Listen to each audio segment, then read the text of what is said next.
Oh, hi there. This is Liv just popping into your listening experience to tell you, or remind you, that I have got another book coming out. Nectar of the Gods is not only a book of 75 Greek mythology-themed cocktails, but it's also the nerdiest, silliest book of obscure myth and history facts and anecdotes, nestled alongside some incredibly tasty cocktail recipes. Pre-order Nectar of the Gods by me, Liv Albert, wherever you get your books.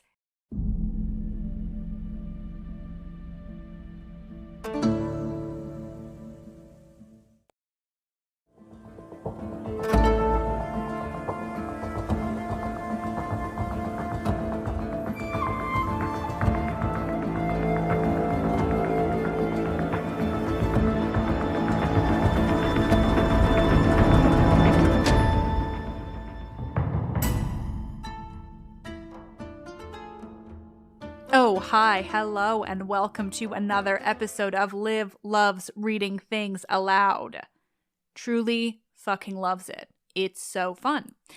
Today I decided to kind of tie a bow around a series of readings that I've done over the years, the so-called Homeric Hymns.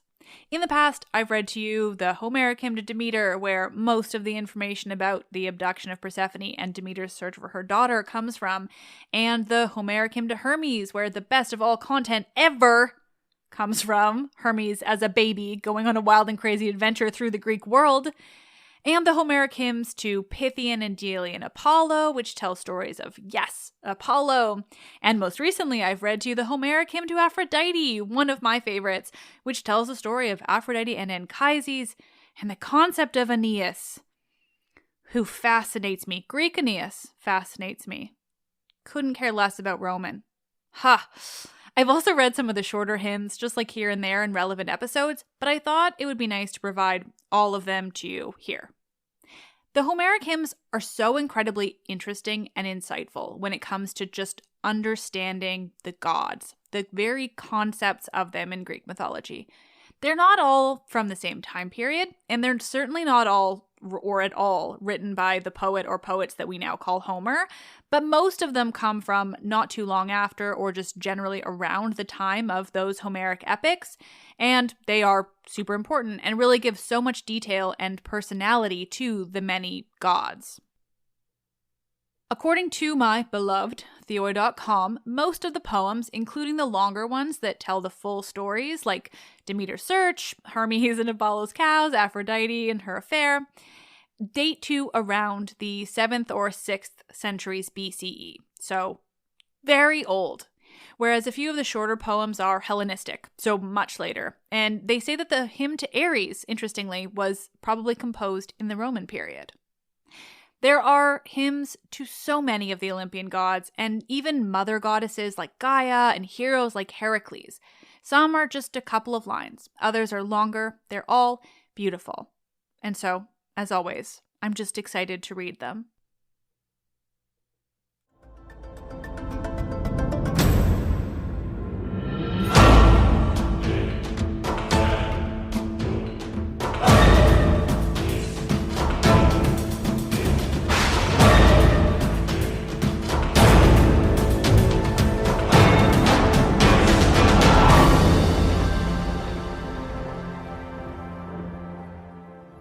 These are the Homeric Hymns, translated by HG Evelyn-White.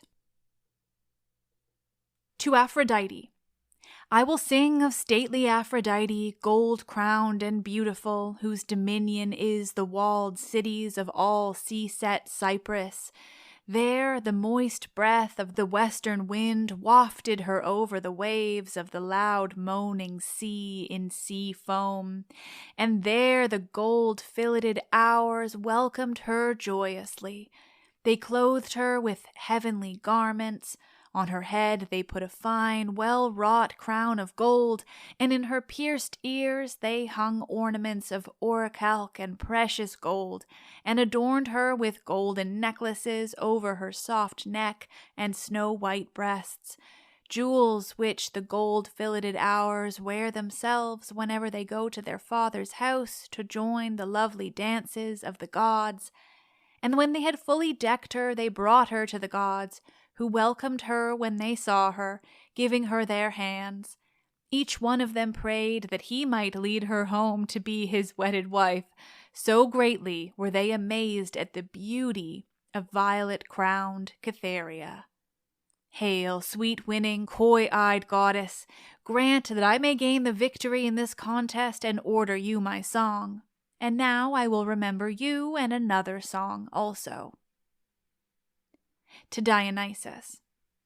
I will tell of Dionysus, the son of glorious Semele, how he appeared on a jutting headland by the shore of the fruitless sea, seeming like a stripling in the first flush of manhood. His rich dark hair was waving about him, and on his strong shoulders he wore a purple robe. Presently there came swiftly over the sparkling sea Tersenian pirates on a well-decked ship. A miserable doom led them on.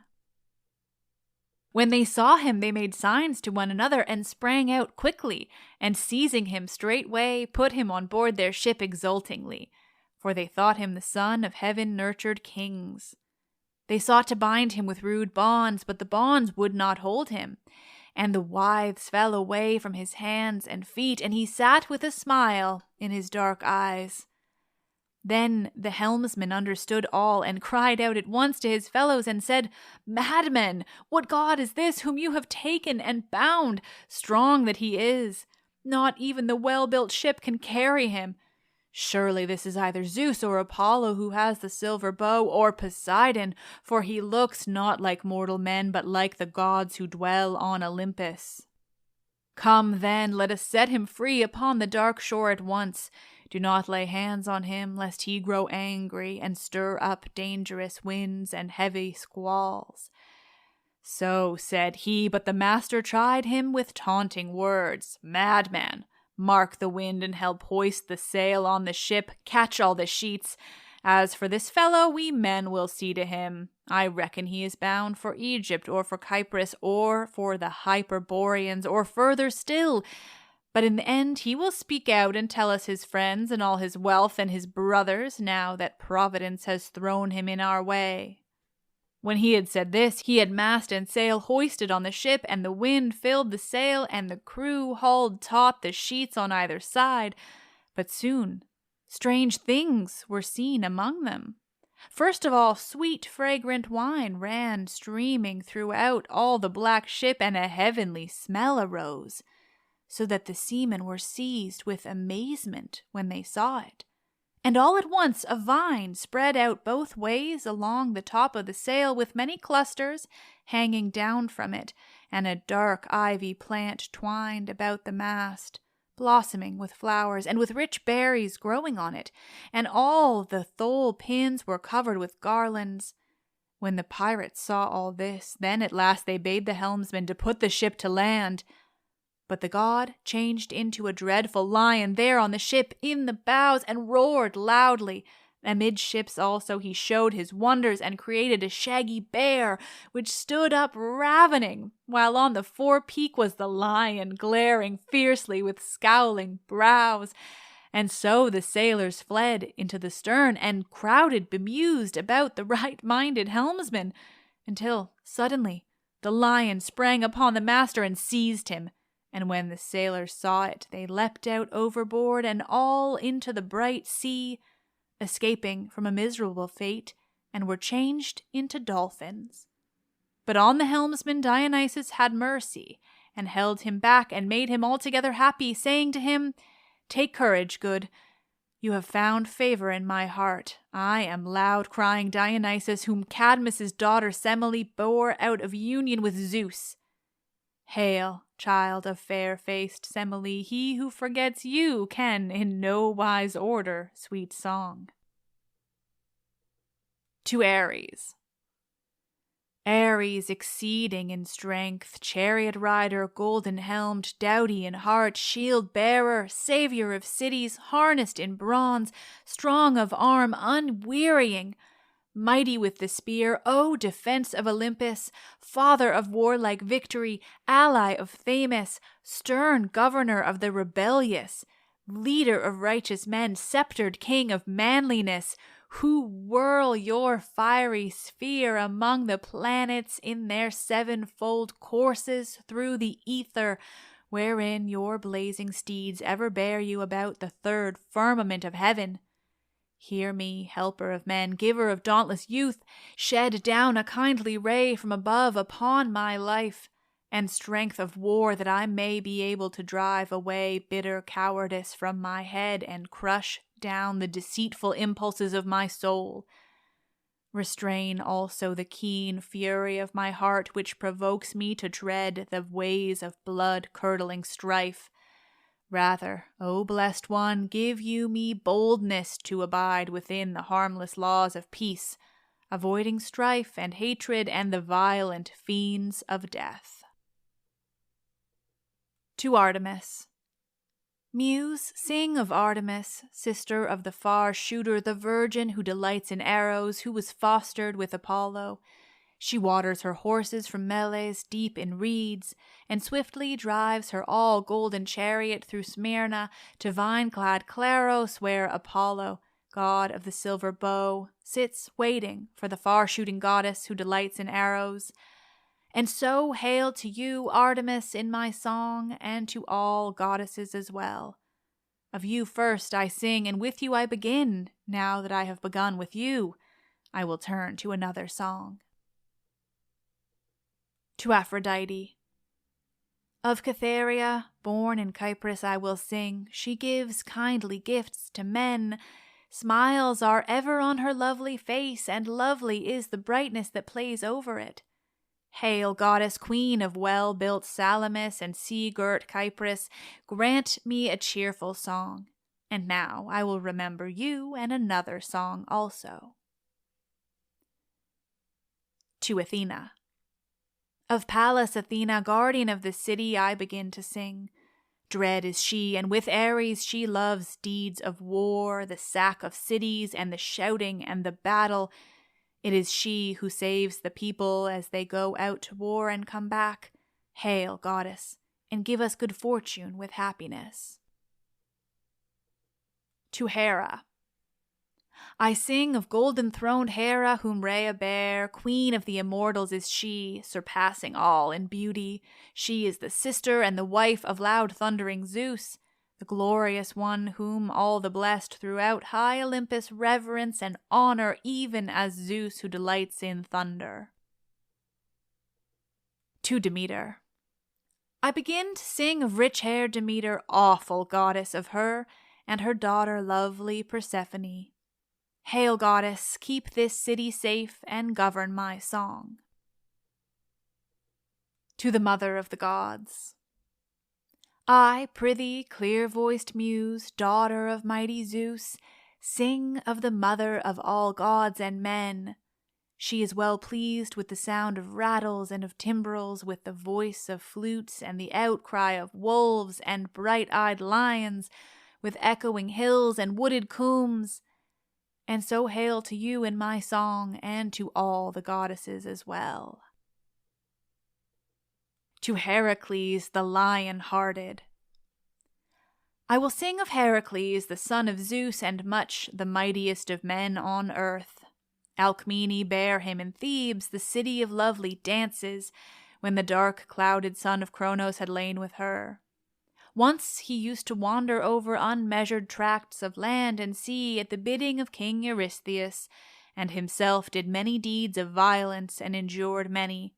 But now he lives happily in the glorious home of snowy Olympus, and has neat-ankled Hebe for his wife. Hail, Lord, son of Zeus, give me success and prosperity. To Asclepius. I begin to sing of Asclepius, son of Apollo and healer of sicknesses. In the Dotian plain, fair Coronis, daughter of Phlegyas, bare him, a great joy to men, a soother of cruel pangs. And so hail to you, Lord, in my song I make prayer to thee. To the Dioscuri. Sing, clear-voiced muse of Castor and Polydeuces, the Tyndarii, who sprang from Olympian Zeus. Beneath the heights of Taygetus, stately Leda bare them. when the dark-clouded son of Cronos had privily bent her to his will. Hail, children of Tyndareus, riders upon swift horses. To Hermes. I sing of Cyllenian Hermes, the slayer of Argus, lord of Cyllene and Arcadia, rich in flocks, luck-bringing messenger of the deathless gods. He was born of Maia, the daughter of Atlas, when she had made with Zeus. A shy goddess she. Ever she avoided the throng of the blessed gods and lived in shadowy cave, and there the son of Cronos used to lie with the rich-tressed nymph at dead of night, while white-armed Hera lay bound in sweet sleep, and neither deathless god nor mortal man knew it. And so, hail to you, son of Zeus and Maia, with you I have begun, now I will turn to another song. Hail, Hermes, giver of grace, guide, and giver of good things.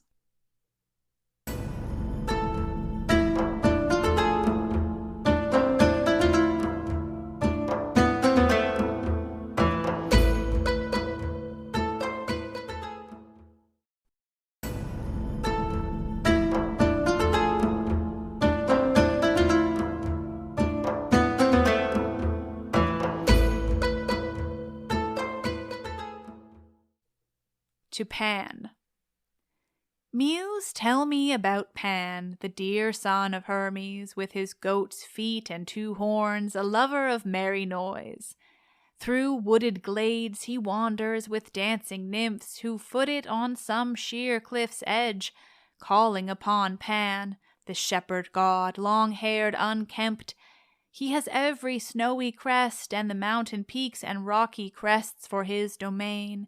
Hither and thither he goes through the close thickets, now lured by soft streams, and now he presses on amongst towering crags, and climbs up to the highest peak that overlooks the flocks.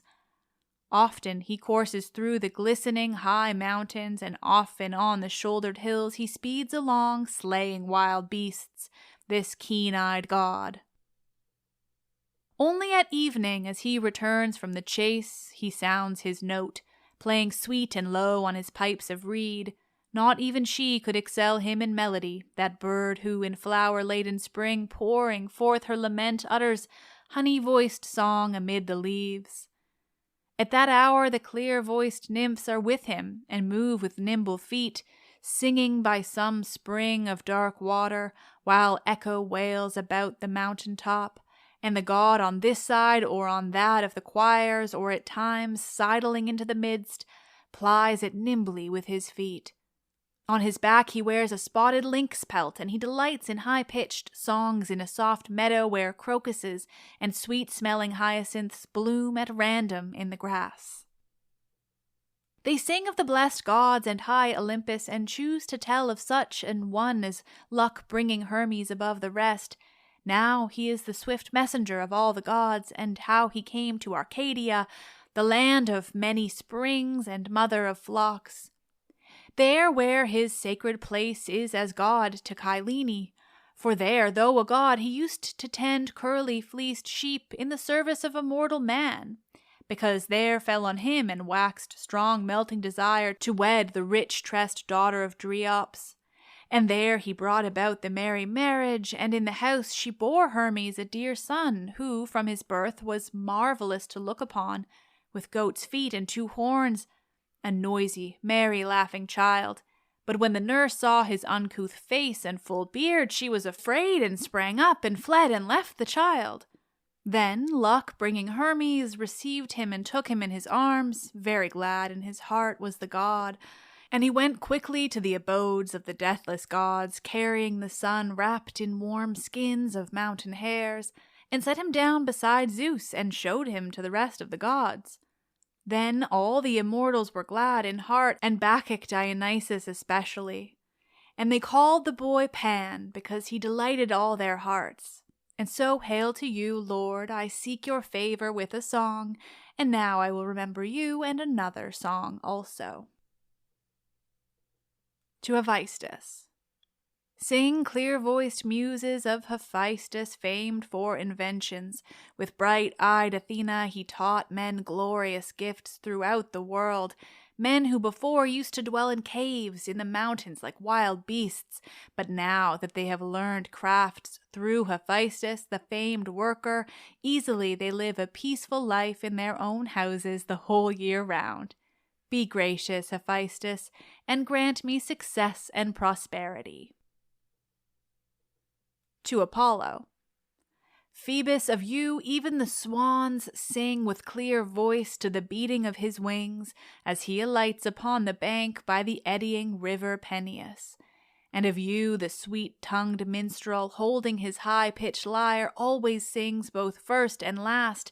And so hail to you, Lord, I seek your favor with my song. To Poseidon. I begin to sing about Poseidon, the great god, mover of the earth and the fruitless sea, god of the deep, who is also lord of Helicon and wide Aegae. Of twofold office the gods allotted you, O shaker of the earth, to be a tamer of horses and a savior of ships. Hail, Poseidon, holder of the earth, dark-haired lord. O blessed one, be kindly in heart and help those who voyage in ships. To the son of Cronos most high. I will sing of Zeus, chiefest among the gods and greatest, all-seeing, the lord of all, the fulfiller who whispers words of wisdom to Themis as she sits leaning towards him. Be gracious, all-seeing son of Cronos, most excellent and great. To Hestia. Hestia, you who tend the holy house of the Lord Apollo, the far shooter at goodly Pytho, with soft oil dripping ever from your locks. Come now into this house, come, having one mind with Zeus the all-wise, draw near and withal bestow grace upon my song. To the Muses and Apollo. I will begin with the Muses and Apollo and Zeus, for it is through the Muses and Apollo that there are singers upon the earth and players upon the lyre. But kings are from Zeus. Happy is he whom the Muses love. Sweet flows speech from his lips. Hail, children of Zeus, give honor to my song. And now I will remember you and another song also. To Dionysus. I begin to sing of ivy-crowned Dionysus, the loud-crying god, splendid son of Zeus and glorious Semele. The rich-haired nymphs received him in their bosoms from the Lord his father, and fostered and nurtured him carefully in the dells of Nyssa, where by the will of his father he grew up in a sweet-smelling cave, being reckoned among the mortals. But when the goddesses had brought him up, a god oft-hymned, then began he to wander continually through the woody combes, thickly wreathed with ivy and laurel. And the nymphs followed in his train with him for their leader, and the boundless forest was filled with their outcry. And so, hail to you, Dionysus, god of abundant clusters, grant that we may come again rejoicing to this season, and from that season onwards for many a year. To Artemis. I sing of Artemis, whose shafts are of gold, who cheers on the hounds, the pure maiden shooter of stags, who delights in archery, own sister to Apollo with the golden sword. Over the shadowy hills and windy peaks she draws her golden bow, rejoicing in the chase, and sends out grievous shafts. The tops of the high mountains tremble, and the tangled woods echo awesomely with the outcry of beasts. Earthquakes and the sea also wear fishes' shoal. But the goddess, with a bold heart, turns every way, destroying the race of wild beasts. And when she is satisfied and has cheered her heart, this huntress who delights in arrows slackens her supple bow, and goes to the great house of her dear brother, Phoebus Apollo, to the rich land of Delphi, there to order the lovely dance of the Muses and Graces. There she hangs up her curved bow and her arrows, and heads and leads the dances, gracefully arrayed, while all they utter their heavenly voice, singing how neat-ankled Leto bare children supreme among the immortals, both in thought and in deed. Hail to you, children of Zeus and rich-haired Leto, and now I will remember you and another song also. To Athena. I begin to sing of Pallas Athena, the glorious goddess, bright-eyed, inventive, unbending of heart, pure virgin, savior of cities, courageous, Tritogenia. From his awful head wise Zeus himself bare her arrayed in warlike arms of flashing gold, and awe seized all the gods as they gazed. But Athena sprang quickly from the immortal head and stood before Zeus, who holds the aegis, shaking a sharp spear. Great Olympus began to reel horribly at the might of the bright-eyed goddess, and earth round about cried fearfully, and the sea was moved and tossed with dark waves, while foam burst forth suddenly. The bright son of Hyperion stopped his swift-footed horses a long while, until the maiden Pallas Athena had stripped the heavenly armor from her immortal shoulders. And wise Zeus was glad, and so hail to you, daughter of Zeus who holds the aegis. Now I will remember you and another song as well. To Hestia. Hestia, in the high dwellings of all, both deathless gods and men who walk on earth, you have gained an everlasting abode and highest honor. Glorious is your portion and your right, for without you mortals hold no banquet. Where does one not duly pour sweet wine in offering to Hestia both first and last? And you, slayer of Argus, son of Zeus and Maia, messenger of the blessed gods, bearer of the golden rod, giver of good, be favorable and help us, you and Hestia, the worshipful and dear. Come and dwell in this glorious house in friendship together, for you too, well knowing the noble actions of men, aid on their wisdom and their strength. Hail, daughter of Cronos, and you also, Hermes, bearer of the golden rod. Now I will remember you and another song also. To Earth, the mother of all. I will sing of well-founded Earth, mother of all, eldest of all beings. She feeds all creatures that are in the world, all that go upon the goodly land, and all that are in the paths of the sea, and all that fly. All these are fed of her store.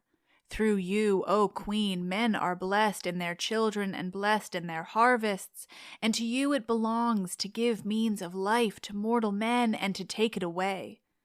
Happy is the man whom you delight to honor. He has all things abundantly. His fruitful land is laden with corn, his pastures are covered with cattle, and his house is filled with good things. Such men rule orderly in their cities of fair women, great riches and wealth follow them, their sons exult with ever-fresh delight, and their daughters in flower-laden bands play and skip merrily over the soft flowers of the field. Thus it is with those whom you honor. O holy goddess, bountiful spirit, hail, mother of the gods, wife of starry heaven, freely bestow upon me for this my song substance that cheers the heart. And now I will remember you and another song also. To Helios. And now, O muse Calliope, daughter of Zeus, begin to sing of glowing Helios, whom mild-eyed Euryphiasa, the far-shining one, bare to the son of earth and starry heaven. For Hyperion wedded glorious Euryphiasa, his own sister, who bare him lovely children, rosy-armed Eos and rich-tressed Selene, and tireless Helios, who is like the deathless gods. As he rides in his chariot, he shines upon men and deathless gods, and piercingly he gazes with his eyes from his golden helmet. Bright rays beam dazzlingly from him, and his bright locks, streaming, form the temples of his head, gracefully enclose his far-seen face. A rich, fine-spun garment glows upon his body and flutters in the wind, and stallions carry him. Then when he has stayed his golden-yoked chariot and horses, he rests there upon the highest point of heaven, until he marvelously drives them down again through heaven to ocean. Hail to you, Lord! Freely bestow on me substance that cheers the heart, and now that I have begun with you, I will celebrate the race of mortal men half divine, whose deeds the Muses have showed to mankind. To Selene. And next, sweet-voiced Muses, daughters of Zeus, well-skilled in song, tell of the long-winged moon. From her immortal head a radiance is shown from heaven and embraces earth, and great is the beauty that arises from her shining light. The air, unlit before, glows with the light of her golden crown, and her rays beam clear whensoever bright Selene, having bathed her lovely body in the waters of ocean, and donned her far gleaming, shining team, drives on her long-maned horses at full speed. At eventime in the mid-month, then her great orbit is full, and then her beams shine brightest as she increases. So she is a sure token and a sign to mortal men. Once the son of Cronos was joined with her in love, and she conceived and bore a daughter, Pandia, exceeding lovely among the deathless gods. Hail, white-armed goddess, bright Selene, mild, bright-tressed queen. And now I will leave you and sing the glories of men half divine, whose deeds minstrels, the servants of the Muses, celebrate with lovely lips. To the Dioscuri. Bright-eyed Muses, tell of the Tyndarii, the sons of Zeus, glorious children of neat-ankled Leda, Castor, the tamer of horses, and blameless Polydeuces. When Leda had lain with the dark, clouded son of Cronos, she bare them beneath the peak of the great hill Taygetus. Children who are deliverers of men on earth and swift-going ships when stormy gales rage over the ruthless sea. Then the shipmen call upon the sons of great Zeus with vows of white lambs, going to the forepart of the prow. But the strong wind and the waves of the sea lay the ship under water, until suddenly these two are seen darting through the air on tawny wings. Forthwith they allay the blasts of the cruel winds, and still the waves upon the surface of the white sea. Fair signs are they, and deliverance from toil. And when the shipmen see them, they are glad and have rest from their pain and labor. Hail, Tyndarii, riders upon swift horses! Now I will remember you and another song also.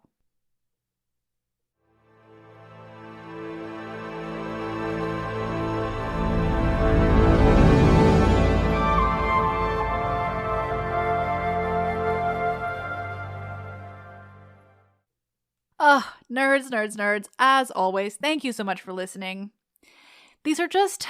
They're so beautiful and so varied, except for that last line about remembering somebody else. I said that one a lot. But that last one, to the Dioscuri, is there's two that are dedicated entirely to these twins of Sparta, brothers of Helen and Clytemnestra, the Gemini twins. I don't know if I can get to mention them because they're super duper important, particularly in Sparta. But there aren't that many detailed stories that survive. We just know they took part in things like the quest for the Golden Fleece as part of the Argonauts. They saved Helen from Theseus, and they waged a war on Athens. One of them ended up a god on Mount Olympus in the end. I've talked about them in my old Gemini episode, but otherwise they're super important, like enigmas. But they also did protect sailors on the sea, which I was reminded in reading that last one. But hey, as much as they don't have much information, they've got 2 Homeric hymns. Plus, I've got something in the works that will feature them. But that's all I'll say for now. Generally, I love these hymns. They're some of my favorite things to recite and to include in narrative episodes when I'm talking about characters that are featured. They're just so lovely. They really bring me back to the ancient world in a way not everything does. With this episode, though, I've finished reading all of them to you.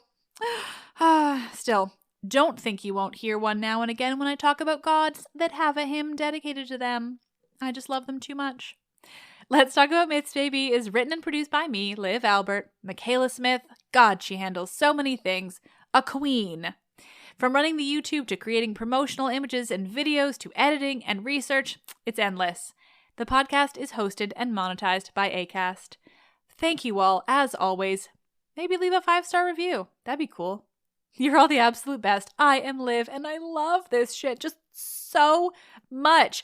The ancient world is the absolute coolest thing to think about.